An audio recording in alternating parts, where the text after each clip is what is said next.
Good morning friends, welcome to my channel अनोखी मोहब्बत और आप देख रहे हैं अनकंडीशनल लव। लास्ट पार्ट में हमने देखा था जो रिद्धि रहती है वो काफ़ी ज़्यादा अच्छे तरीके से कायरा को हैंडल करने की पूरी कोशिश करती है। अकेले सिर्फ कायरा को हैंडल नहीं, वो उसकी पूरी फैमिली को हैंडल करने की कोशिश करती है। जितना अच्छे से वो अपना फ़र्ज़ निभा सकती थी वो पूरी की पूरी कोशिश करती है। साथ में तनु भी अपनी दोस्ती का फ़र्ज़ बहुत अच्छे से निभा रही रहती है। वो भी कायरा के साथ रात भर उसी के घर पे रुकती है, नाइट स्टे करती है, उनको हैंडल करने की कोशिश करती है। जो रिद्धि रहती है वो सबके लिए सूप लेकर आती है, पिलाती भी है और जितना बेटर तरीके से हैंडल करना चाहती है वो करती है। अब उसके आगे जब रिद्धि कायरा के साथ रहती है, पहले तो वो सूप वगैरह अच्छे से पिला देती है, उसके बाद वो डिनर के लिए बोलती है, पर दोनों ही रेडी नहीं होते हैं। ना कायरा डिनर के लिए रेडी होती है, ना तनु। तनु को भी भूख नहीं लगी रहती है क्योंकि इतना ज़्यादा रो धोने के बाद अब हालत तो किसी की भी नहीं थी। पर जो रिद्धि रहती है वो काफ़ी ज़्यादा समझदार रहती है। उसे पता था कि अगर कुछ खाएंगे नहीं तो वीकनेस हो जाएगी। इसलिए वो कहती है कि पहले तो हम एक काम करते हैं, मूवी लगाते हैं, थोड़ी देर मूवी वगैरह देखेंगे तो काफ़ी ज़्यादा बेटर फील करेंगे। तो सब मूवी लगाते, कॉमेडी मूवीज़ होती है, स्टैंड अप कॉमेडीज़ देखते, बहुत कुछ देख रहे रहते हैं। पर उसी के साथ जब कायरा अपना थोड़ा सा हंसने लगती है, थोड़ा मूड बेटर फील करती है, तनु भी हंस ही रहती है। तो जो रिद्धि रहती है वो नीचे जाती है किचन से और थोड़ा सा खाना लेकर आती है। जब वो खाना लेकर आती है, 2 प्लेट्स लेकर आती है और उसमें खाना सामने रखती है और बोलती है चलो अब जल्दी से फिनिश करो। तो कहती है कि तभी तनु कहती है नहीं रिद्धि मैम नहीं होगा, रिद्धि मैम प्लीज़ यार नहीं खिलाएगा, आप सोचो ना। तो कहती है थोड़ा सा ही ये खाने की प्लेट में देखो, ज़्यादा कुछ नहीं है, थोड़ा सा राइस है, थोड़ा सा एक रोटी है और थोड़ी सी सब्जी और दाल है, इतना तो आप खा ही लोगी ना तनु। तो तनु हंसते हुए बोलती है मैम यार आप मेरे साइज़ को देखकर मत बोलो ना ऐसे। तो उतनी देर में कायरा बहुत जोर से हंसती है, बोलती तनु देख देख देख सब तेरे को मोटू कहने लग गए, तू थोड़ा सा डाइटिंग कर ले और पतली हो जा। सोच अब तो मैम ने भी तेरे को इनडायरेक्टली मोटा ही कह दिया। तभी रिद्धि हंसते हुए बोलती है देखो मैंने किसी को मोटा नहीं कहा है, मैंने बोला कि इतना खाना तो आप खा सकते हो, मतलब जो मैं खाना लाई हूँ वो छोटा सा बच्चा भी खा लेगा इतना। तो यार तनु आप तो खा ही सकते हो।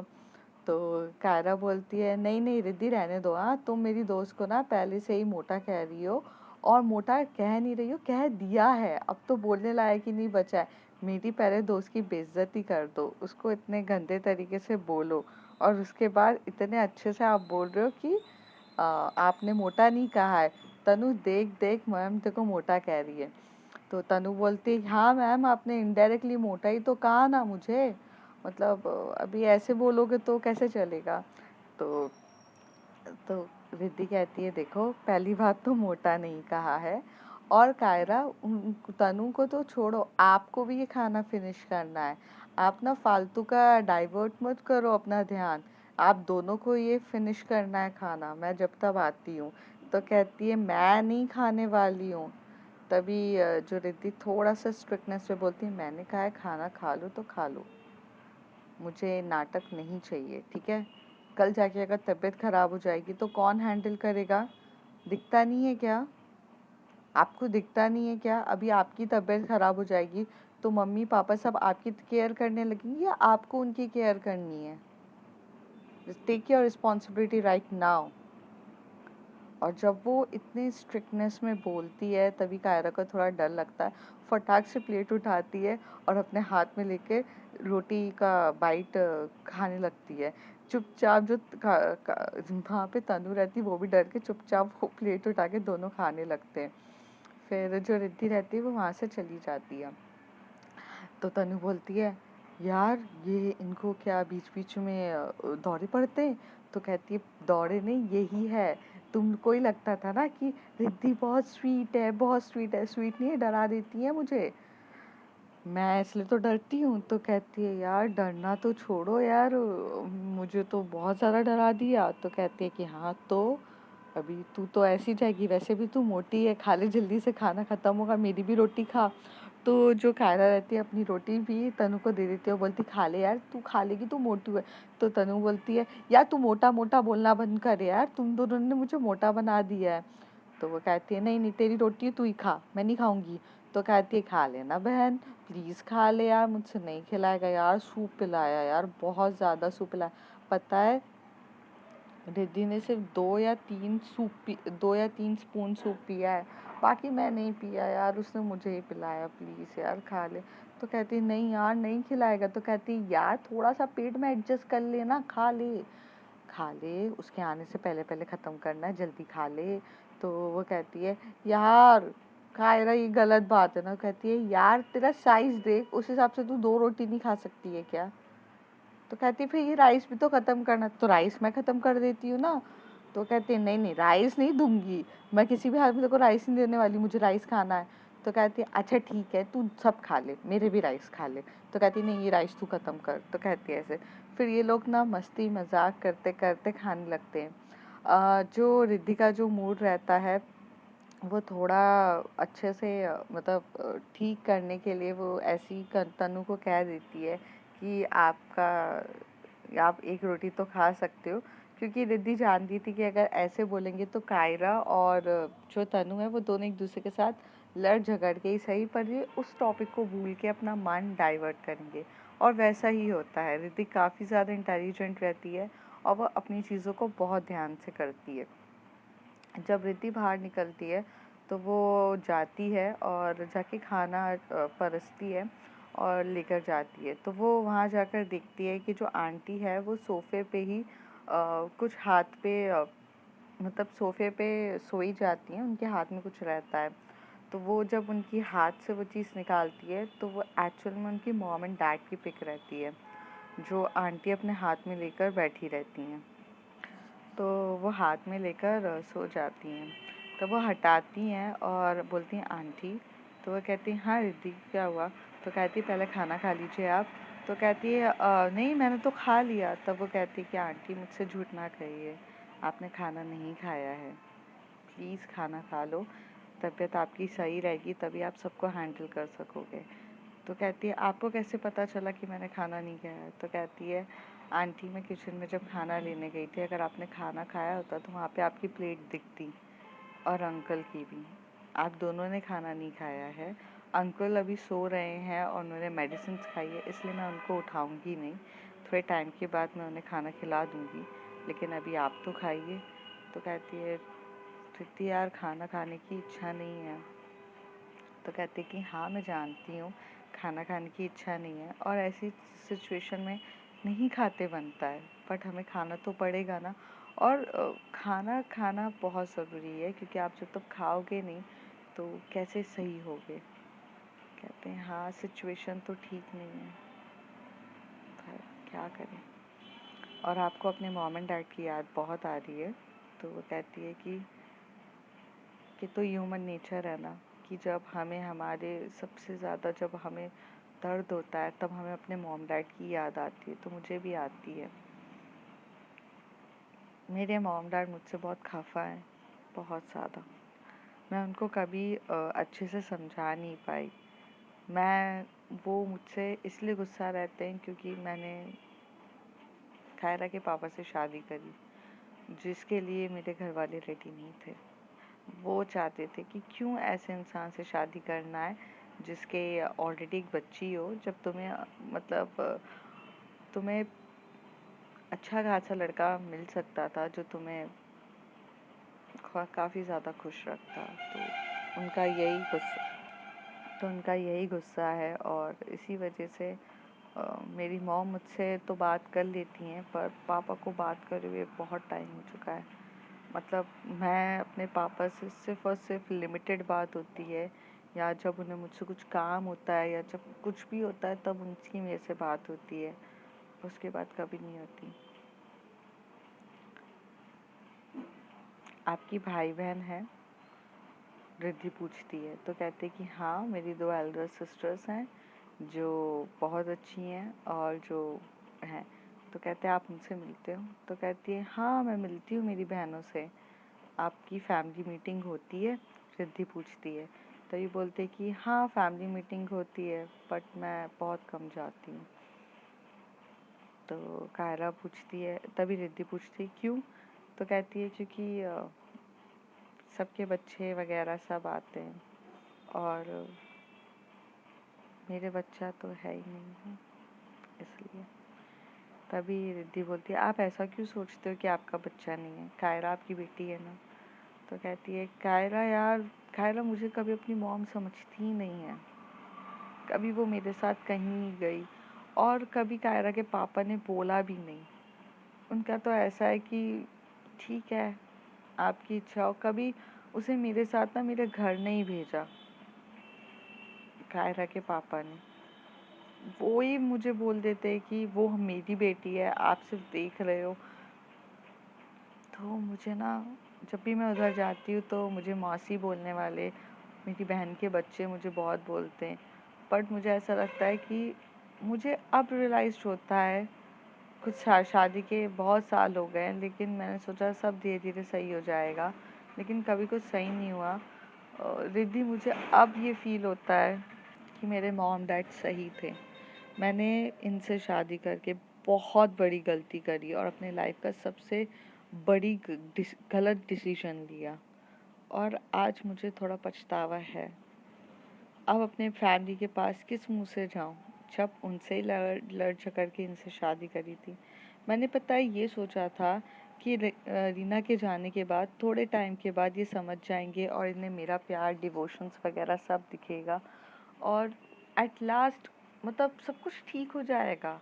बट कभी इन्होंने ही मुझे अपनी वाइफ नहीं समझा तो फिर कैसे होगा सब कुछ ठीक। रिद्धि काफ़ी अच्छे से उनकी बात सुन रही रहती है और समझती है। उसके बाद बोलती है आंटी मुझे नहीं पता कैसे सही होगा पर मैं कोशिश ज़रूर करूँगी। और आप ये क्यों सोचते हो कि आपका कोई बच्चा नहीं है? कायरा है, मैं हूँ। आप मुझे अपना बच्चा मानती हैं? मेरी तो मॉम भी नहीं है। मैं 12 साल की थी तब मेरी मॉम चली गई थी। तब से मैं और मेरे डैडी हैं। मुझे तो मॉम का प्यार डांट वाट क्या होती है पता भी नहीं है सही से। जब बहुत छोटी थी तब था। मुझे डांटने वाली मेरी दोनों दोस्त लोग हैं और प्यार करने वाली भी। माँ की तरह प्यार करने वाली, बहन की तरह झगड़ने वाली और दोस्त की तरह डांटने वाली। सब मेरे दोस्त ही हैं, मेरी दो दोस्त हैं। तभी आंटी बोलती है रश्मि और जिया ना, तो वो कहती है कि हाँ कायरा ने आपको बताया। तो कहती कायरा मुझे कुछ बताएगी आपको लगता है? अपनी बेटी पे नज़र रखती हूँ, देखती हूँ कि किसके दोस्तों से मिल रही है क्या है। तुम्हारा फ्रेंड्स ग्रुप बहुत सही है। अभी रिसेंटली वो लोग फ्लैट में शिफ्ट हुए हैं ना। तभी का रिद्धि कहती है कि हाँ आपको ये भी पता है? तो कहती है हाँ पता करना पड़ता है, बेटी कहाँ जा रही है, किसके साथ है, फ्रेंड्स ग्रुप कैसा है, किसी गलत संगति में ना पड़ जाए। माँ को सब ध्यान रखना पड़ता है। आप जब माँ बनोगी तब आप भी बहुत ज़्यादा ध्यान रखोगी रिद्धि। तभी वो बोलती है कि हाँ बट अभी मेरे माँ बनने का टाइम नहीं, अभी मुझे खुद अपनी माँ की ज़रूरत है जो आप हो मेरे लिए। जैसे ये शब्द रिद्धि कहती है तो आंटी की आंखों में से आंसू आने लगते हैं। तो वो आंटी की आंखों के आंसुओं को पोंछती है और उन्हें अपने हाथ से खाना खिला रही रहती है। थोड़ी देर तक तो वो अपने हाथ से जब खाना खिला रही रहती है, थोड़ी देर तक जो कायरा रहती है वो तनु के साथ मस्ती मजाक करती है। फिर कहती है यार रिद्धि को इतना टाइम हो गया वो आई नहीं है, मैं ज़रा देख कर आती हूँ। तो कहती है हाँ जा देख कर आ जा, तब तक मैं खाना ख़त्म करती हूँ। तभी कायरा कहती है तनु इतना ज़्यादा खाना नहीं है यार, चुपचाप जल्दी से खा ले, इतना नाटक मत कर। कहती चुप कर साली, सूप तो मैंने पिया ना इतना सारा। तो कहती है यार सूप से हेल्दी होता है, अब इतना नाटक मत कर, जल्दी से ख़त्म कर, मैं आती हूँ ज़रा देख कर वो कहाँ चली गई हैं। तो वो कहती है कि हाँ जा देख ले। फिर जो कायरा रहती है वो जब नीचे स्टेयर से जाती है, इधर उधर देखती है, तब वो देखती है डोर से ही, मतलब डोर के साइड में वो खड़ी रहती है और वो देखती है कि वो उसकी मॉम को इतने अच्छे से खाना खिला रही है रिद्धि। रिद्धि का जो हाथ से एक एक रोटी का बाइट खिलाना, इतनी केयर करना कायरा को बहुत अच्छा लगता है और कायरा को ऐसा फील होता है। तो वो देखती है और उसे रियलाइज़ होता है कि यार ये जो फ़र्ज़ मेरे हैं वो मेरी पार्टनर निभा रही है। पर उसे गर्व भी बहुत ज़्यादा महसूस होता है कि अगर जो चीज़ मैं हैंडल नहीं कर पाती हूँ, या मैं चीज़ों का ध्यान अच्छे से नहीं रख पा रही हूँ, या मैं कुछ चीज़ें अच्छे से नहीं कर पा रही हूँ, पर उसकी कमी जो महसूस है या जो भी उसकी कमी है वो मेरी पार्टनर कर देती है, तो उसे इतना ज़्यादा प्राउड फील होता है। इतना प्राउड वो किसी पे फील नहीं करती है। थोड़ी देर में कायरा अंदर आती है और बोलती है कि सब अकेले अकेले खा रहे, कोई मुझे तो खिला ही नहीं रहा है।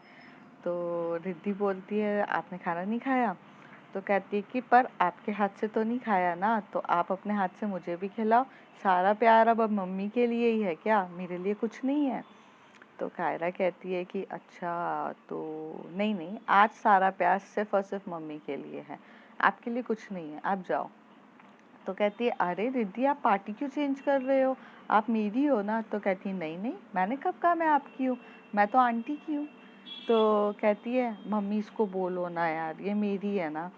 तो आंटी दोनों के सर पे हाथ फेरती है, बोलती है कि ऐसे ही मस्ती मजाक में रहा करो। अच्छा कायरा, तुमने खाना नहीं खाया? तो कहती है कि मम्मी मैंने खा लिया है, पर मैं आपको खाना खिलाऊँ क्या अपने हाथ से? तो उसकी जब मम्मी ये शब्द सुनती है तो वो एकदम, उसकी आंखों में और आंसू आते हैं। तभी कायरा आंखों में से आंसू पोंछती है, मैं खिलाऊं? तो उनकी मम्मी अपना जो शोल्डर, अपना जो हेड होता है उसे ऐसे हिला देती हैं, बोलती हैं हाँ। और जो कायरा रहती है वो रिद्धि के हाथ से प्लेट लेती है और वो खिलाती है। तो रिद्धि को भी अच्छा लगता है कि ये अपने फ़र्ज समझ रही है, और कुछ तो समझ में आता है कायरा को, वरना मस्ती मजाक में ये बंदी कभी कुछ समझती ही नहीं है। थोड़ी देर में वो देखती है और कहती है रुको मैं चावल लेकर आती हूँ।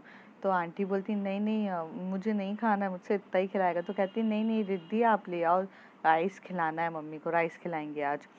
और तो वो लोग जाती हैं और जाके वो थोड़ा सा राइस लेकर आती है, खाना खिलाती है, और वो बोलती है कि आप दोनों बात करो, मैं आती हूँ। तो जो रिद्धि रहती है वो इतनी समझदार रहती है कि अपने जो फैमिली टाइम होता है अपनी मॉम और बेटी को, जो स्पेसिफिकली एक क्वालिटी टाइम देना चाहिए, वो देती है। क्योंकि उन्हें समझ में आता है कि जब तक वो दोनों एक दूसरे से बात नहीं करेंगे, सामने नहीं रहेंगे, वो अपनी बॉन्डिंग क्लियर नहीं कर पाएंगे। तो ये चीज़ रिद्धि को काफ़ी ज़्यादा अच्छे से पता रहती है और वो वहीं पर चली जाती है। दूसरी तरफ वो अंकल को देखने जाती है, तो अंकल भी उठ चुके रहते, तो वो खाना देने अंकल को जाती है। जब वो खाना देती है अंकल को, तो अंकल को खाना देने जाती है, तो अंकल बोलते बेटा आप क्यों दे रहे हो, कोई भी मेड को बोल देते, वो आकर दे देती। तो कहती है कि सारे काम मेड नहीं कर पाती है ना अंकल, कुछ काम तो सिर्फ जो हमारे दिल के करीब होते हैं वो ही कर पाते हैं। तो कहते बेटा मैं समझा नहीं। कहता है पहले आप खाना खाओ और फिर धीरे धीरे आप समझ जाओ कि मैं क्या कहना चाहती हूँ। तो वो खाने की देती है और उसमें पूरा दाल चावल सब्जी रोटी होती है, वो अंकल को देती है और बोलती है आप खाओ, और पानी वगैरह रखती है। तब जब वो अंकल खाना खा रहे रहते तो कहते कि हाँ आप कुछ कह रहे थे, आप समझा रहे थे। तो वो कहती है कि हाँ अंकल, मुझे पता है कि आपकी फर्स्ट वाइफ रीना थी। तो एकदम से शॉक्ड होके अंकल उनकी तरफ देख के बोलते आपको कैसे पता, और किसको पता है? तो कहते रिलैक्स रिलैक्स अंकल, आप हाइपर मत होइए, सबको पता है, कायरा को भी ये बात पता है। तो कहती कायरा को ये बात किसने बताई है? और ये बात तो हमारे बीच में डिसाइडेड हुई थी कि कायरा को कभी पता नहीं चलेगा। तभी रिद्धि कहती है कि पता तो चलना ही था ना अंकल, आज नहीं तो कल। आपने हमेशा से कायरा को फ्रीडम दी, लेकिन फ्रीडम के साथ माँ नहीं थी। आपने उनको एक माँ लाकर तो दे दी, पर माँ का प्यार तो दिया ही नहीं। तो अंकल बोलते हैं मैं कुछ समझा नहीं।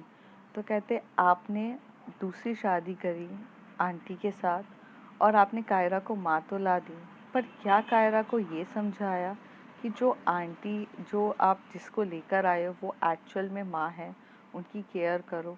कायरा के मन में तो हमेशा से ये लगता था कि ये मेरी माँ ही नहीं है और मुझसे प्यार ही नहीं करती है।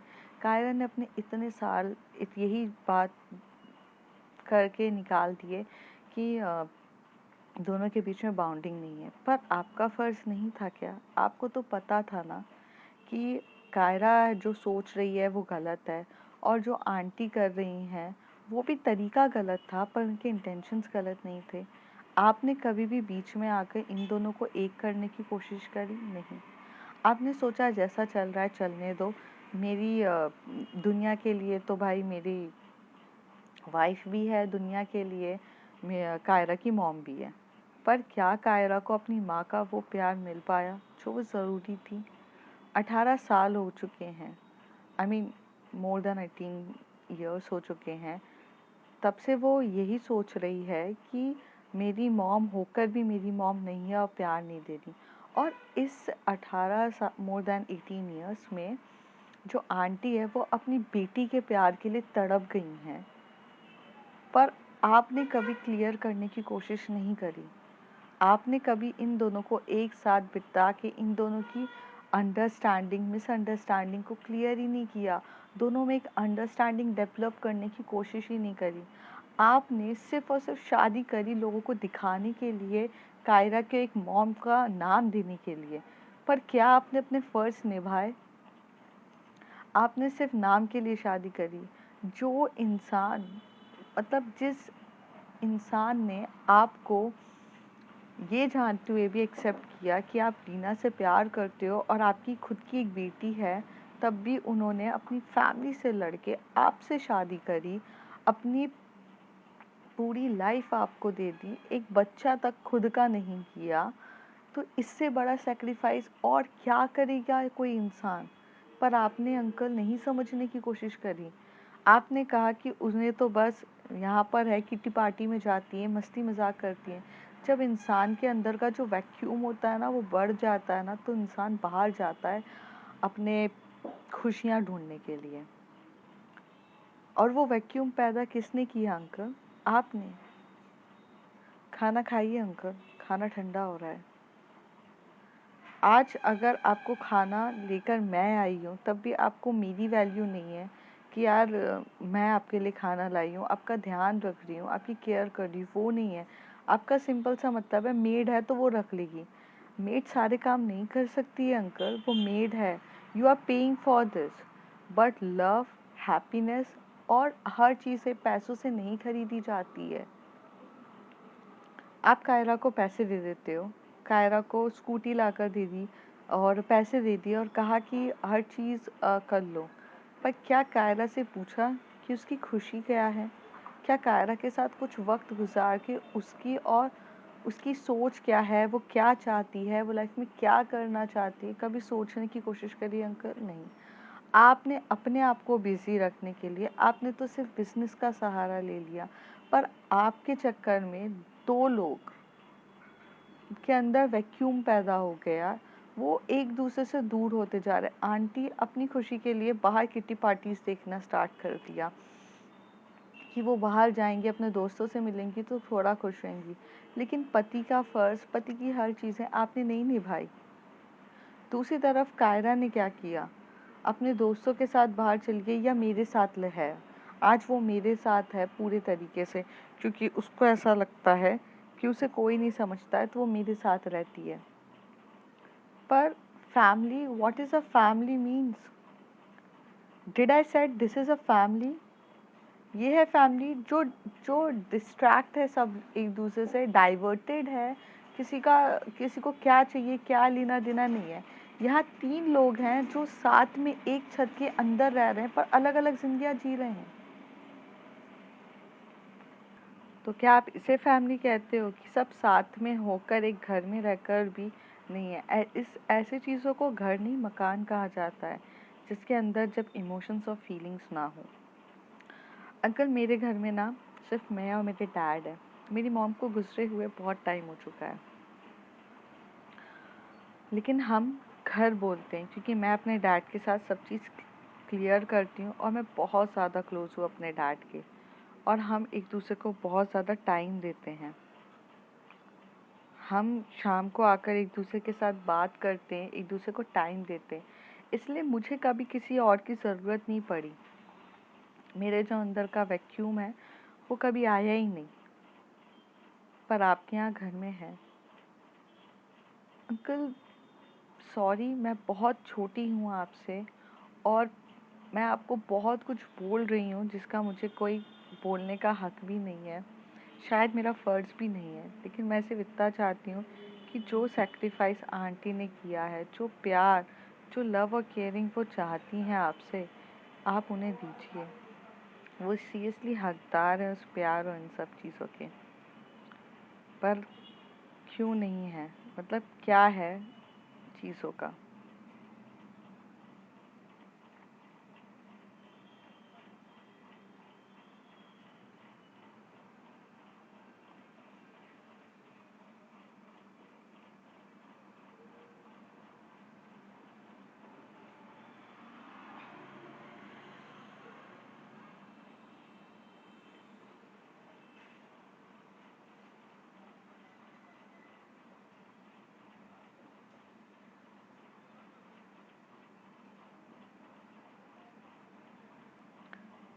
तभी अंकल बोलते हैं कि नहीं ऐसा कुछ नहीं है बेटा, जो आपने कहा वो सही है। मुझे टाइम देना चाहिए था अपनी फैमिली को और कोशिश यही करनी चाहिए थी कि जितने भी मिसअंडरस्टैंडिंग हुई है, जो धीरे-धीरे वैक्यूम पैदा हो रहा है, वो हटाना चाहिए था। बट मैं तो अपने में ही इतना बिज़ी हो गया कि मैंने नहीं देखा।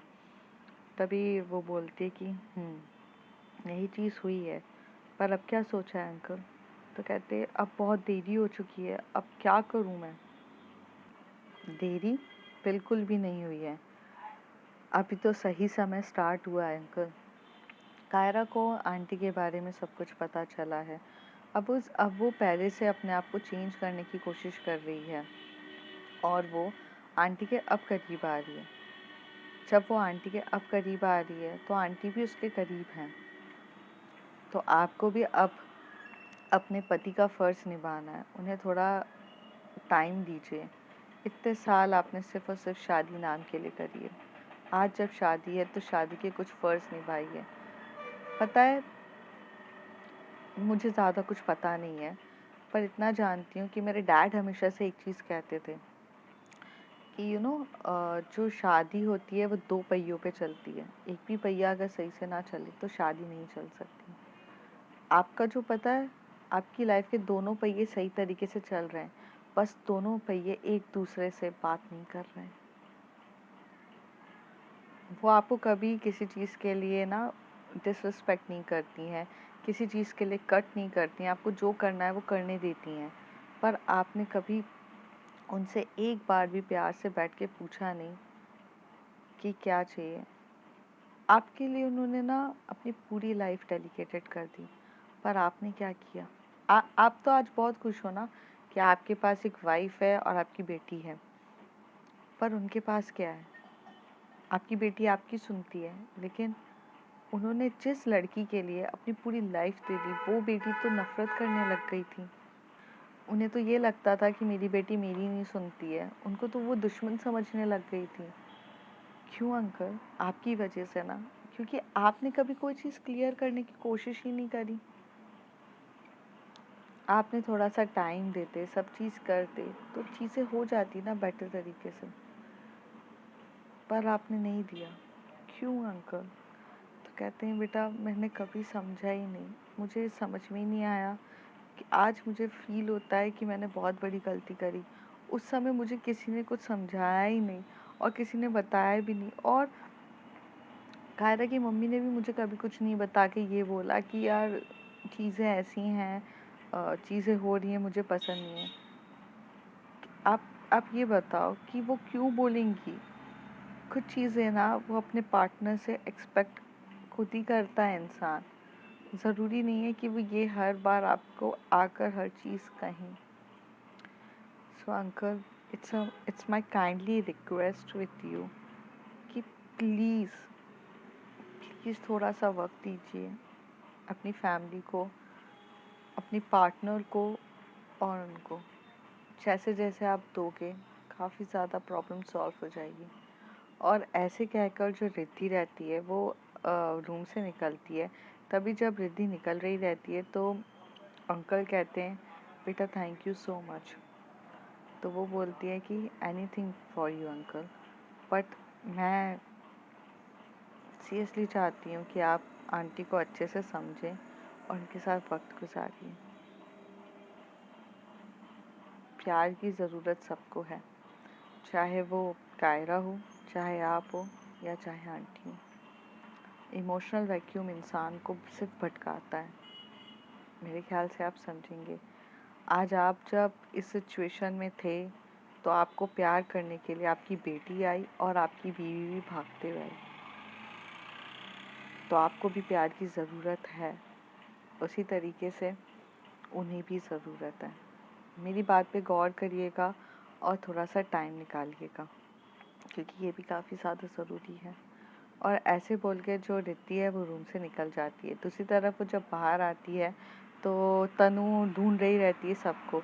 तो तनु कहती है, यार मैम आप भी गायब हो जाते हो, और कायरा कहाँ है? तो कायरा कहती है वो अपनी मम्मी के साथ बातें कर रही है, थोड़ा टाइम उन्हें देना चाहिए। तो कहती है कि हाँ, वो जैसे जैसे बातें करेगी तो अपने अंदर की जो भी मिसअंडरस्टैंडिंग है, जो भी लड़ाई झगड़े हैं, वो सब निकलेगा। तो कहती है कि हाँ, वो भी निकलेगा और इनकी बाउंडिंग भी अच्छी होगी।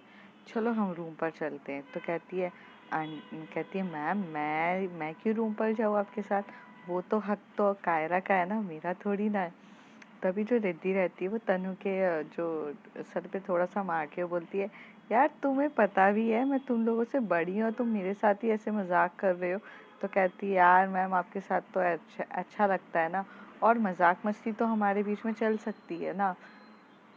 तो वह हंसते हुए बोलती है कि हाँ भाई चल सकती है, अभी चलो रूम पर।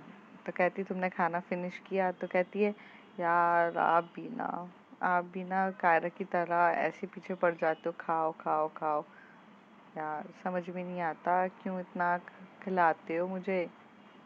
तो कहती है, अच्छा मैं खिलाती हूँ?